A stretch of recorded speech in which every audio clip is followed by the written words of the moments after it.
नमस्कार, मी राहुल कुलकर्णी. पृथ्वीराज चव्हाणांनी दावा केला म्हणून ज्या जेफ्री एप्स्टीनच्या फाईलबद्दलची क्युरियासिटी होती, त्यातला पहिला 68 फोटोंचा नवा जकीरा ज्याला आपण म्हणतो, तो आत्ताच उघड झालाय. आणि आपल्याला बिल गेट्स आणि मिलिंडा गेट्स ज्यांचं वेगळं सामाजिक काम आहे आणि अर्थात भारतात त्यांची व्यापारी आस्थापना पण आहे, तर त्यांच्या संदर्भातली नवीन माहिती याच्यातनं बाहेर आली आहे. एप्स्टीन सेक्स स्कॅन्डलची 68 नवीन छायाचित्र दिसत आहेत, जे आता माझ्याकडे आहेत. Anybody can download it. मी आता ती सगळी बघितली. आणि जेफ्री एप्स्टीन जो साधा शिक्षक आहे, नंतर बँकर झाला आणि मग डोनाल्ड ट्रम्प सारख्या अत्यंत इन्फ्लुएन्सर व्यक्तीबरोबर आणि मग न्यूयॉर्क आणि अमेरिकेतल्या महत्वाच्या व्यक्तीबरोबर त्याचं नाव जोडलं गेलं. भारतामध्ये असलेल्या 3 नेत्यांच्या संदर्भात त्याच्या फाईलमध्ये रेफरन्सेस आहेत. याचा अर्थ ते सगळे नेते ह्या सगळ्या त्याच्या काळ्या कुट्ट साम्राज्यात काय आहे, त्याचं स्वतःचं एक आयलंड आहे. त्या आयलंडवरती, आणि तो इस्रायलच्या मोसादचा स्पाय आहे असं म्हणतात. तर इस्रायलच्या सरकारनेच त्याला मदत करून खूप सारी संपत्ती त्याची उभा करून दिली ज्याच्या मदतीनं. आणि मला एक शंका वाटते, मी जेव्हा मिडल ईस्टमध्ये गेलो होतो तेव्हा मिडल ईस्टचा अभ्यास करताना वेगवेगळे जे दबाव गट अमेरिकेमध्ये असतात, त्या दबाव गटामध्ये ज्यूचा एक दबाव गट आहे. आपले सुद्धा भारत सरकारचे पण दबाव गट तिथे असतात. म्हणून अमेरिकन काही संसदपटू हे आपल्या बाजूनं बोलताना दिसतात आपल्याला, तसंच वेगळे राष्ट्र करत असतं. सो ह्या एक दबाव गटाचा हा जेफ्री एप्स्टीन भाग होता का, हा खरा मुद्दा आहे. पण हा एप्स्टीन हा खराच शिक्षक म्हणून जरी होता तरी तो किती पुढचा निघाला, तर त्यानं त्याचे आयलंड होतं, त्या आयलंडमध्ये एक असं मस्त रिसॉर्ट केलं होतं. तो त्याच्या ज्या काही प्रायव्हेट जेट्स होत्या त्या, तर तो ह्या गेस्टना घेऊन जायचा आणि तिथे गेल्यानंतर अल्पवयीन मुलींना तो पुरवायचा आणि त्या मुलींबरोबरचे ते व्हिडिओ आणि फोटोग्राफ काढायचा. त्याचे असा मोठा जकीरा, मोठं आपण त्याला काय म्हणूया, पंडोरा बॉक्सच आता उघडतोय. आता दुसरा बॉक्स आलाय, अत्यंत सेन्सेशनल असं त्याच्यात काही गोष्टी दिसत आहेत. बिल गेट्स महिलांबरोबर दिसत आहेत. डेमोक्रॅटिक खासदारांनी हे जारी केलंय. उद्या संपूर्ण फाईल्स रिलीज होत आहेत आणि ज्या 3 मंडळींचा संदर्भ आहे तो पंतप्रधान नरेंद्र मोदी यांचा थेट संदर्भ नाही, अनिल अंबानी यांचा आहे. की जेव्हा पंतप्रधान तिथे जाणार होते तेव्हा अनिल अंबानीला ह्या जेफ्रीनं मेल लिहिलेला आहे आणि तो विचारतोय की काय त्यांचा साधारण प्लॅन आहे. हरदीप सिंग पुरी जे तेव्हा युएनचे मेंबर होते आणि आत्ताचे पेट्रोल मिनिस्टर आहेत, त्यांचं नाव आलेलं आहे, अनेक वेळेला आलेलं आहे, पण तेही वेगळ्या कॉन्टेक्स्टमध्ये आले. सो आता मी हे सगळे संदर्भ तुम्हाला सांगतो. जेफ्री एप्स्टीन सेक्स स्कॅन्डलशी संबंधित हे जे 68 नवीन फोटो आहेत, हे फोटो अमेरिकन हाऊस ओव्हरसीज कमिटीच्या डेमोक्रॅटिक खासदारांनी प्रसिद्ध केलेत. यापैकी 2 फोटोमध्ये अब्जाधीश बिल गेट्स महिलांबरोबर दिसत आहेत. मात्र या दोन्ही महिला एकच आहेत की वेगळ्या आहेत हे स्पष्ट होत नाहीये.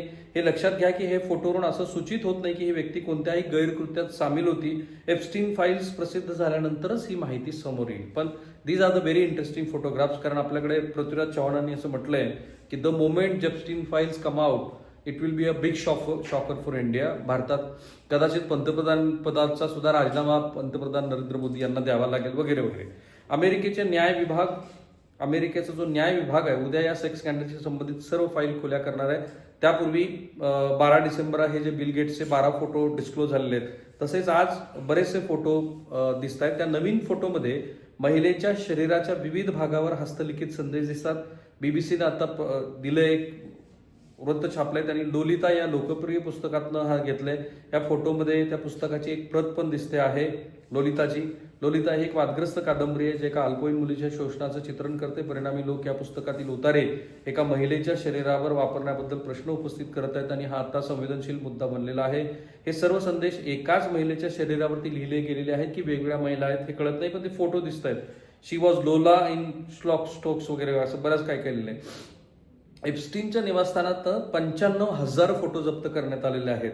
रिपब्लिकन नेतृत्वाच्या या समितीने आतापर्यंत एप्स्टीनच्या निवासस्थानातून हजारो कागदपत्र, ईमेल्स, 95,000हून अधिक फोटो जप्त केलेले आहेत.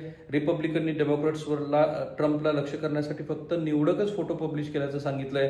रिपब्लिकन म्हणतात की कागदपत्रामध्ये ट्रम्पनं केलेल्या चुकीचा कोणताही मुद्दा नाही. आणि जेफ्री एप्स्टीन बद्दल मी बऱ्याच गोष्टी तुम्हाला सांगितल्या. जो शिक्षक होता पण तो मेला कसा ते खूप इंटरेस्टिंग आहे. जेफ्री एप्स्टीनला शिक्षा झाली 13 वर्षाची आणि त्याचे जे पॉवरफुल मित्र आहेत, अमेरिकेत पण असतात तसे पॉवरफुल मित्र, त्या पॉवरफुल मित्रांनी त्याला काही त्या 13 वर्षाच्या शिक्षेमध्ये सश्रम कारावास नव्हता, म्हणजे तो एन्जॉयच करत होता. पण 2019ला डोनाल्ड ट्रम्प यांच्या पहिल्या प्रेसिडेन्सीच्या काळामध्ये त्याचा मृत्यू कसा झाला.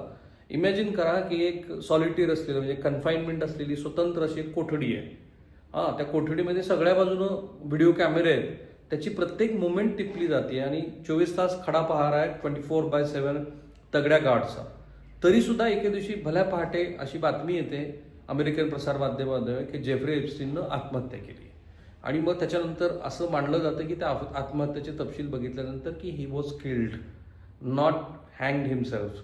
आणि मग त्याच्यात का असं झालं, इंटरेस्टिंगली जेफ्री एप्स्टीनचा मृत्यू झाला तेवढ्या विशिष्ट 2 मिनिटाच्या काळामध्ये सगळ्या व्हिडिओ फाईल्स गायब आहेत. ते जे गार्ड आहेत ते झोपलेले आहेत आणि आत्महत्या केली तर त्याचा हा जो बोन आहे मानेचा तो तुटला होता. सो यू कॅन इमॅजिन की जे स्पाय, रशियन स्पाय किंवा इस्रायली स्पाय ज्या कारणासाठी प्रसिद्ध आहे तशा पद्धतीचा तो मृत्यू झाला. हा जेफ्री एप्स्टीन हा न्यूयॉर्कमधला एक करोडपती फायनान्सर होता. त्याचे प्रमुख राजकारणी सेलिब्रिटीबरोबर मैत्री होती. 2005 मध्ये त्यांना एका अल्पवयीन मुलीवर लैंगिक अत्याचार केल्याचा आरोप झाला. 2008 मध्ये एका अल्पवयीन मुलीकडून लैंगिक संबंधाची मागणी केल्याबद्दल त्याला दोषी ठरवण्यात आलं आणि त्याला 13 वर्षाचा तुरुंगवास भोगला त्यांनी. 2019 मध्ये जेफ्रीने लैंगिक तस्करीच्या आरोपाखाली त्याला पुन्हा अटक करण्यात आली आणि त्याच्यात असं दिसतं आहे की त्यांनी आत्महत्या केली. हे जे फोटो आज रिलीज झालेत त्याच्यात त्याची जी जोडीदार आहे घिस्लेन मॅक्सवेल ही पण दिसते आहे आणि तिला 2019-21 मध्ये जेफ्री एप्स्टीनला मदत केल्याबद्दल तिला 20 वर्षाची शिक्षा झालेली आहे. आणि जेफ्रीनं आत्महत्या केलेली नाही तर त्याची हत्या झाली कारण एप्स्टीन सेक्स स्कॅन्डलमध्ये 5 कन्स्पायरसीच्या थेरीज आहेत. ह्या खूप इंटरेस्टिंग आहेत. इस्रायलनी ट्रम्प सारख्या जागतिक नेत्यांच्या सेक्स टेप्स बनवल्यात अशी पण चर्चा आहे. ह्या ज्या 5 थेरी आहेत त्या थेरी जर आपण बघितल्या तर ड्रॉप साईट ह्या न्यूज पोर्टलने असं बनवलेलं आहे, लिहिलंय की 2013 ते 2015 दरम्यान इस्रायली गुप्तहेर योनो कोरेनने एप्स्टाईनच्या मॅनहॅटन अपार्टमेंटमध्ये 3 वेळाला 10 ते 15 दिवस घालवले होते.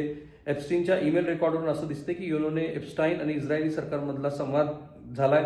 माजी इस्रायली पंतप्रधान यहूद बराक आणि एप्स्टाईन यांच्यात अनेक ईमेल व्हायरल झालेले आहेत आणि म्हणून असं म्हटलं जातं आहे की त्याच्याबद्दलची एक पहिली कन्स्पायरसीची थेरी अशी आहे की एप्स्टाईनच्या माध्यमातून इस्रायलने जागतिक नेत्यांना हनी ट्रॅपमध्ये अडकवलं, ही एक थेरी. दुसरी थेरी आहे की एप्स्टाईननं आत्महत्या केली नाही, त्याची हत्या झाली, ज्याच्याबद्दल मी आता बऱ्यापैकी सांगितलं आणि पहिल्या मुद्द्याबद्दल पण मी सांगितलेलं आहे. आणि त्याच्यानंतर एप्स्टीनच्या खासगी बेटाला भेट देणारे कोण कोण सेलिब्रिटी होते ते जर आपण बघितलं तर त्याच्यात का तथ्य वाटतं बघा. Donald Trump, Bill Clinton, Larry Summers जे माजी अर्थसचिव आहेत, Stephen Hawking, Noam Chomsky, Elon Musk, Michael Jackson, Courtney प्रेम, नाओमी कॅम्बेल, हे दोघी तर तुम्हाला माहिती आहेत, ते एक जगप्रसिद्ध मॉडेल आहे. क्रिस टकर कॉमेडियन आहे. ट्रम्पचे माझे पत्नी आहेत pearly Marla maps, Tiffany Trump यांची मुलगी, रॉबर्ट केनेडी ज्युनियर आणि माजी प्रिन्स अँड्र्यू. तिसरी थेरी येते ते म्हणजे एप्स्टीन हा सीआयएचा एजंट होता जो ब्लॅकमेलिंग रिंग चालवत होता आणि त्यामुळे त्याला मारण्यात आलं. चौथी जी थेरी आहे ती अशी आहे की जेफ्री एप्स्टाईन अजूनही जिवंत आहे, तो मेलेला नाही आहे. आणि 5वी थेरी अशी आहे की कॉन्स्पिरसी थेरी नंबर 5 की ट्रम्प यांनी व्हर्जिनिया गिफ्री यांच्या हत्येचा कट रचला होता आणि त्याच्यातनं हे सगळं प्रकरण घडलं. हे इंटरेस्टिंग आहे. जेफ्री एप्स्टीनच्या ह्या सगळ्या फाईलकडे अत्यंत बारकाईनं आपण बघतो ते ह्याच कारणासाठी, कारण याच्यातनं जे काही बाहेर येईल ते खूप सेन्सेशनल असेल असं पृथ्वीराज चव्हाण म्हणतात. आणि मी पृथ्वीराज चव्हाण यांना डिनाय करत नाही, कारण त्याची चर्चा पृथ्वीराज चव्हाणने जी काही सांगितली ती जागतिक माध्यमात जी सुरू आहे तीच. आज जगातल्या सगळ्या माध्यमात, मी न्यूयॉर्क टाइम्सची मेंबरशिप माझ्याकडे आहे, रॉयटरची आहे, BBC आहे, CNN आहे, जगातल्या सगळ्या माध्यमामध्ये आज जेफ्री एप्स्टीन छा गया आहे. सो आपलं सुद्धा त्याकडे लक्ष असेल आणि आता मी जे संदर्भ सांगितले ते तुम्ही नीट लक्षात ठेवा. खरोखर भारतातल्या काही मंडळींची नावं आली तर मोठा धमाकाच होऊ शकतो. थांबूया.